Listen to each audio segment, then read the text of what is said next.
They don't want what we know out there. You'll never get this on CNBC. But our school system will never tell us that, because they're part of the process. Fake money, fake teachers, fake assets. I know the game of the rich. My rich dad taught me. You know it because you're the banker. The bankers and the rich play is different than what they teach you in school. All over the world, what does school teach you about money? And the answer is nothing. And that's not a mistake. That's not an accident. I knew that. Most people know that. The way to keep the poor and middle class working hard is never teach them what the rich know. So if you read Rich Dad, Poor Dad, which came out in 1997, it's what the rich teach their kids about money, the poor and middle class do not. Poverty hurts. I mean, I don't like it. And I don't like that our academic system's so corrupt. You know, we know the banking system's corrupt. We know politics is corrupt. But academics is just as corrupt. I mean, one thing if it's the banking and the politics, but this is where we send our children and we trust them to do the right things for them, and yet they're being not taught something so fundamental. Like you asked your dad when you were a kid, Dad, you asked your teacher, when are you going to teach us about money? And it was just never. Never. And they'll never will. You know something. What do you know? Share it. What is financial education? It's not get a job, work hard, save money, and invest in a well-diversified portfolio of stocks, bonds, mutual funds, and ETFs. The financial industry is two things, debt and taxes. In 1971, Nixon took the dollar off the gold standard, and the US dollar became debt. And we still tell kids to go to school, get a job, work hard, save money, and get out of debt. Now, who tells them to do that? That's the most ridiculous thing there is. The book starts and it says, lie number 1, saving money will make you rich. Yeah, it never will. You know that. All taught that as kids. Why would you save it and why would you work for it if they can print it faster than you can work for it? Why do you keep saving when they're printing it? The rich don't work for money. Don't you touch that stuff.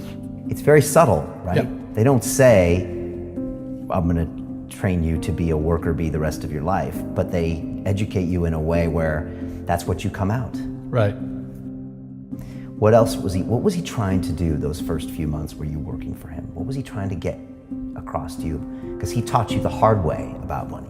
And she says, if you're going to be successful in your life, you've got to find the best teachers. And a great teacher is somebody who comes from the inside, not the outside. But in school, you don't know if your instructor is for real or not.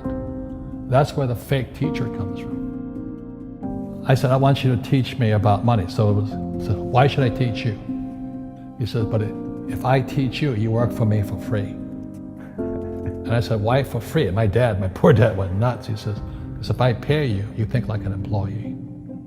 Your brain will change. If you learn never to work for money, you'll be a rich man. And this is powerful. Once you give someone a paycheck, their brain turns off. Correct. Because it's... And then the promise of a pension. Right. And job security. Which is kind of a paycheck in disguise. Correct. After you stop working. Give the man a fish, eats for the day, teach him to fish, eats for a lifetime. And most poor people confuse assets for liabilities. They think their home is an asset, it's actually a liability. Right. An asset is a noun, like a house. Cash flow is a verb. So to understand if it's an asset or liability, it takes a noun plus verb. So if the cash is flowing out of your pocket, it's a liability.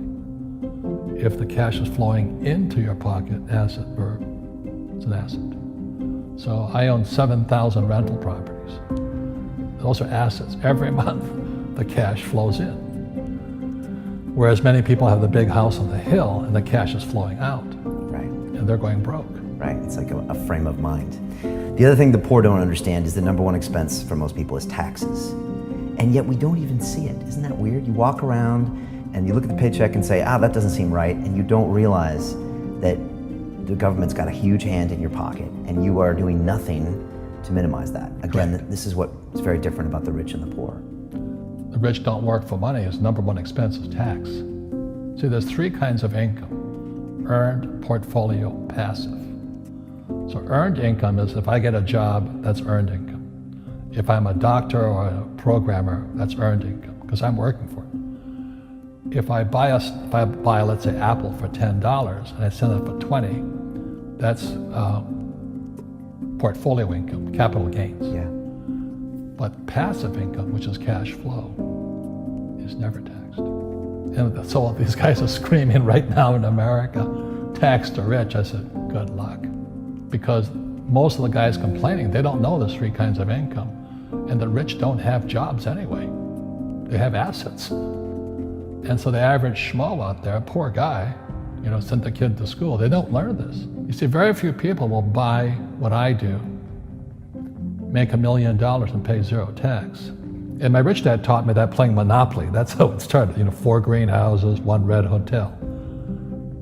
Or the McDonald's formula. I write about it here. McDonald's, Ray Kroc. Yeah.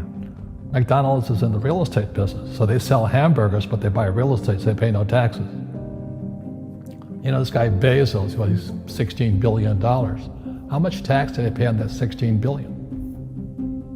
Zero. And that's all legal. Anyone can do it. Everybody can do it. But most people lack the education. So once you learn how to use debt as money, you can never say, I can't afford it. You see, because the banks will give you, so the banks, after the crash of 2008, the banks gave me $300 million tax-free. When I asked the average guy, I said, why don't you use debt? They can't even get a loan. Because their scores, their FICO scores, I don't know if you have them here, are so bad. The school teachers will never tell you that because they don't know it. My poor dad never knew that. You don't know if something is an asset or a liability until you can say which way the cash flows. So a house, is it an asset or liability?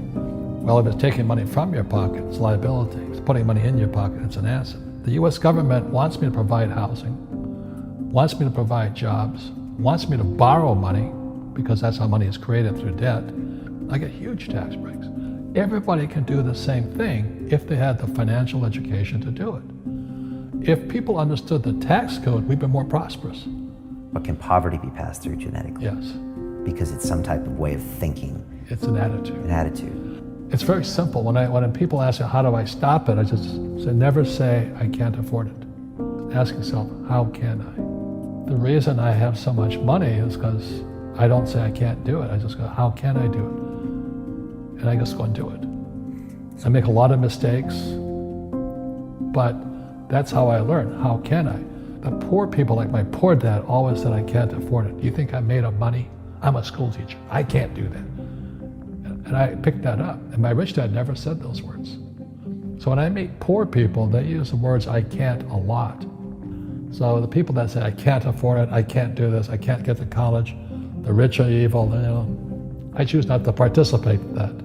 And that's one thing people could change today. Correct. Right now is that dialogue in their head. Stop saying the word can't. I can't. Right. So how can I? How can I? Especially as in, I can't afford it, how can I afford that? Right. Because that opens them up to looking at it as an investment to a greater future. Right. When I borrowed $300 million, I couldn't do it until I went to ask. And I got turned down so many times. I said, and every time I showed the banker my financials and he'd go, sorry. I said, look, do me a favor. Why did you turn me down? And he'd tell me, this is out, the numbers are out here. So if I get these numbers fixed, can I come see you again? He goes, sure. So it's called rejection. Same as my wife rejected me for 6 months. It's just a matter of personal willpower, which is spiritual. Just saying, if they can do it, I can do it. And how can I? How can I? And I think it's you once said, words become flesh. Yep. That was the Bible too. Right? Intelligence increases through your mistakes, through the ups and downs, through what you learned. Real estate's real estate, but what I learned made me richer, not the money.